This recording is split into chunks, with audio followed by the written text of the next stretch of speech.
On retrouve maintenant Luc Breton, fondateur de NextGen, qui est un écosystème qui fédère plusieurs centaines de dirigeants et managers pour cheminer vers l'entreprise nouvelle génération. Et tu animeras pendant le festival une table ronde sur la gouvernance, le leadership et le management. Quel lien fais-tu entre ce changement managérial et le changement de modèle d'une organisation ?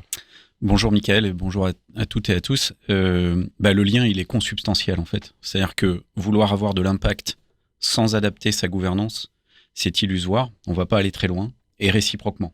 C'est-à-dire que si j'ai un management à l'ancienne, c'est peu probable que j'arrive à générer un impact social, environnemental significatif. En tout cas, les gens qui rentrent dans les sociétés et qui voient de la dissonance sur cet alignement nécessaire, il fuit. Ou alors, il se désengage, ce qui revient au même. Et aujourd'hui, moi, ce qui me frappe dans l'observation, puisqu'on est, tu l'as dit, on anime une communauté, on a une position d'observation, en fait, et on se garde bien d'avoir nos propres jugements, mais plutôt de rapporter ce qu'on observe, c'est déjà extrêmement riche.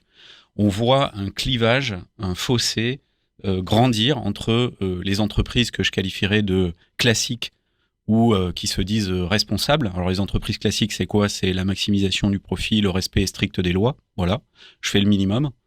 Les entreprises responsables, c'est j'ai quelques principes RSE et puis j'ai un département qui s'occupe de ça, mais qui en réalité a un pouvoir limité. Donc ça, c'est la première catégorie, je dirais, c'est quand même la grande masse. Hein, on va se dire les choses. Et moi, je suis dirigeant d'entreprise, donc je vois bien, ce qui se passe parmi mes pairs. Et puis, de l'autre côté, les entreprises qu'on va qualifier de contributives, qui sont significativement quand même nombreuses, mais qui sont quand même dans la minorité, dans ce groupe minoritaire. Et puis, les entreprises dites régénératrices. On a organisé ensemble un sommet là-dessus. C'était le deuxième que l'on faisait. Qui là, pour le coup, sont plus soit de l'ordre du concept, soit vraiment lacunaires en termes d'exemple, mais extrêmement inspirantes. Les entreprises contributives étant sur une ambition sociétale claire, qui est vraiment intégrée dans le business model. On va au-delà des obligations légales, et l'entreprise régénératrice, c'est du net positif. On répare, on restaure l'environnement, mais aussi la société. Hein. L'un et l'autre sont au moins aussi importants. Quand on génère des burn-out et des problèmes dans la société, ça coûte quand même très cher globalement à la société. Et le RSE est dans l'ADN, dans le moteur. Voilà.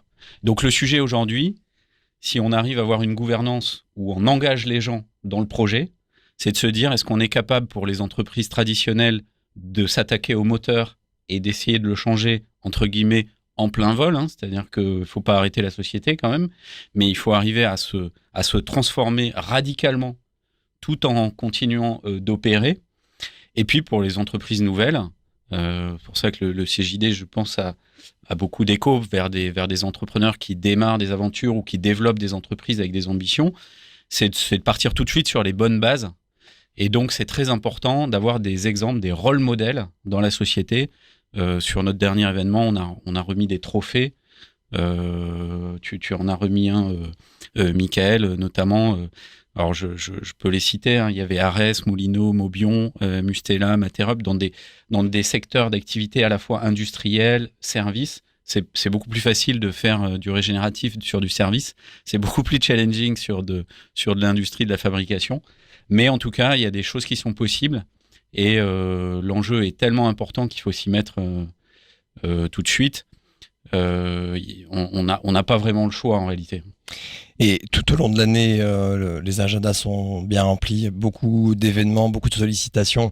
Et tu le disais, tu en organises assez souvent. Qu'est-ce que tu pourrais dire aujourd'hui aux managers, aux dirigeants et dirigeants qui nous écoutent, pourquoi bloquer une journée, 2 journées pour venir à ce festival ? C'est une excellente question. En fait, tout part du mindset, de l'état d'esprit. Si vous voulez emmener les gens dans une transformation contre leur gré, c'est-à-dire vouloir le bien des gens à leur insu, ça ne marchera pas.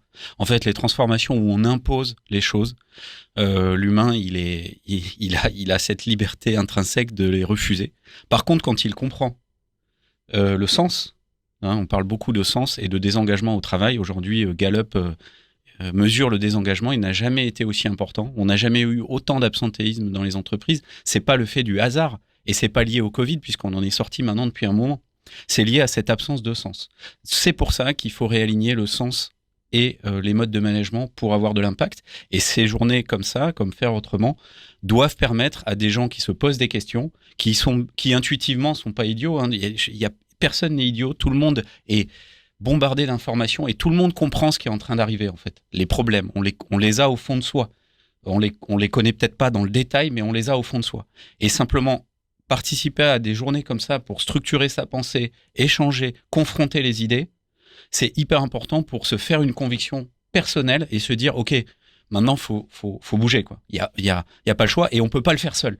On peut pas le faire seul parce que les entreprises où on travaille seul, ça n'existe pas. Merci Luc Breton.